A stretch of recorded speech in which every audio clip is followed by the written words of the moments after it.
You had an accident on site that changed your life. Yeah. What happened there? I built the wall just to your normal guidelines, which is 18 course, 1,350 millimetre high. They normally ask you to build it that height and then back it up with a block work, or you do vice versa. You can put the block work up first, which is 6 course, and then you can back it up with your brickwork. We took the brickwork up. Wind started picking up slightly. Braced all the walls with the timber method. It's still ongoing now. So what is that? Just explain what the timber method is for those people that are watching that don't understand. It's anything you can find, basically. Okay. Just get a scrap bit of wood. So a pallet, an empty pallet, a piece of 4x1, a scaffolding board, anything you can find, you will put against the wall. Yeah. Put another piece against it at an angle, a diagonal, with a couple of blocks at the bottom, and hope for the best. Right. And hopefully it doesn't come down. Yeah. Obviously, it came down on me. Right. So I was lucky to just get away. My back left leg was trailing, pinned me to the floor, pinned my leg to the floor, crushed life-changing injuries. Numerous operations. They do want to give me a ankle replacement or a fusion now, but I'm just trying to hold off. I'm in pain every day.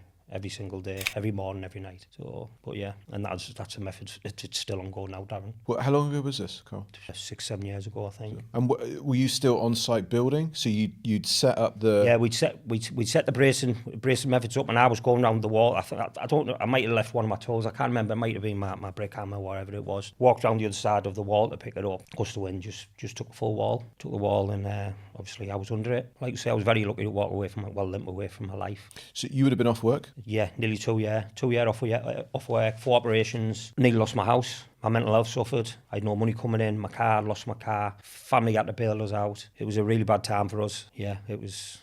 Well, it still is when you go back and you think it could have been avoided, you know. But yeah, it was some bad time, really bad time for us as a family. It also seemed as though, from speaking with you before, this was a catalyst for you. Difficult, and I don't want to downplay how difficult this was. So nearly losing your house. Yeah. When we had the conversation, you made reference to your relationship with your wife being really, really strained. Yeah, of course it was, yeah. And maybe I'm downplaying that by saying No, it wasn't. It was really, the family wouldn't leave, because I wasn't a nice person to be around with my mental health. It really suffered. And how did that get turned into your passion at the moment and what you're involved with? Yeah, well, funny enough, it was COVID. COVID happened. We had the pandemic, and he let me go with no furlough, so I didn't get no money. So I had a hell of a lot of time on my hands. So for months, I was putting sketches together. I approached a draftsman. We started working together. Then we approached a patent attorney.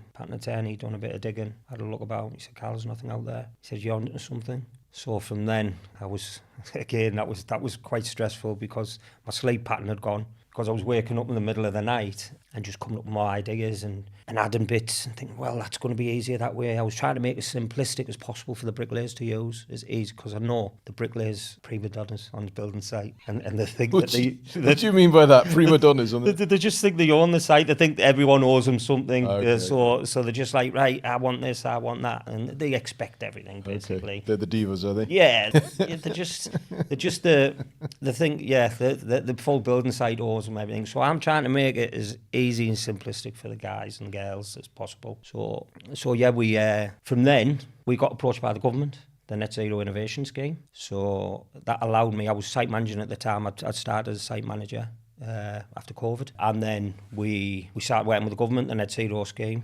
This allowed me to put 100% time and effort. I think I was working for about a year or so with a big nursing home builder, and they said, right, we're going to give you a large amount of money. You can draw a wage from this for 6 to 8 months. It'll get you help you achieve your FEA, your prototypes. So I worked with the government, carried all this out, and then that finished in 2023, in April or May 2023. And then I self-funded quite a bit of it, and then we applied for the PCT patent, as my patent was already running, the GB patent. So we applied for the PCT patent, and then after that we worked with another company, got some more prototypes made. We changed the material up. Originally the material was polypropylene, which was 80% recycled plastic. That was when I was working with the government. But then we found out when we got all the testing carried out that it wasn't practical enough, and it would only withstand gale force 1 winds, which was 44.7 miles per hour. And we'd need one on a gable end wall, say 8.5, 9 metre wall. We'd need one every foot. By the time we set all them up, Darren,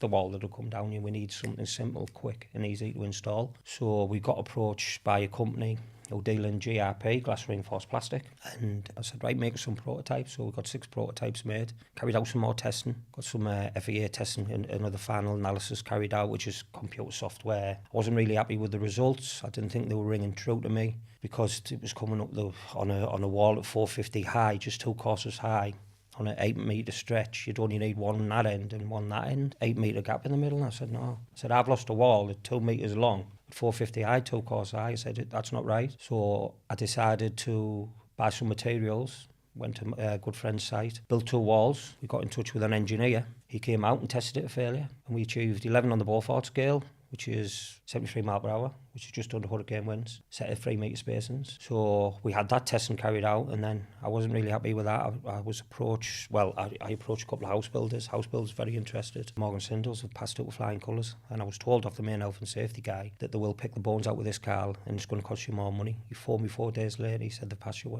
temperature works his hands. Straight through? Straight through, gone. I couldn't believe it. So that was champagne time. What does this look like? The brickboard is it's just like an A-frame. So yeah, it's just a yellow A-frame. It stands up. It's in contact with the full wall. It's pressed up against the wall, and then we've incorporated a T-clamp, a bricklaying T-clamp. So the T-clamp, it slides through the bed joint, and then you turn it 90 degrees and it hooks on the back of the blockwork in the cavity side, and then you just tighten it. But then we've also, for us to get a better FEA and a better reading on the Beaufort scale, more load bearing, we've incorporated a couple of bolts as well on the foot. So it's just like an A-frame, rather than just having one horizontal. Now there's 2 added.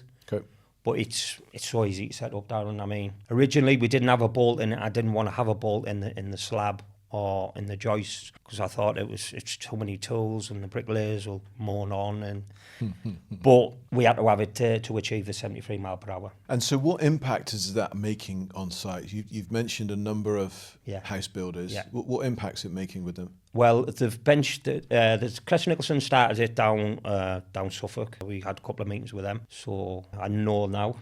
I'm just waiting for a full health and safety report, but I've been in talks with the site manager, and he has informed me. He just put a post on LinkedIn a couple of days ago, actually. I put a post on, and he said it's the best thing we've ever bought, because I think he was losing in excess of about, I think the site was only running 6 or 7 months. The amount of walls it lost, I think it was running in about 20, 30, tens of thousands of pounds worth of damage. It was materials, and they haven't lost a wall since on that site. Okay. Since they've been since they've implemented the brickboard on that site.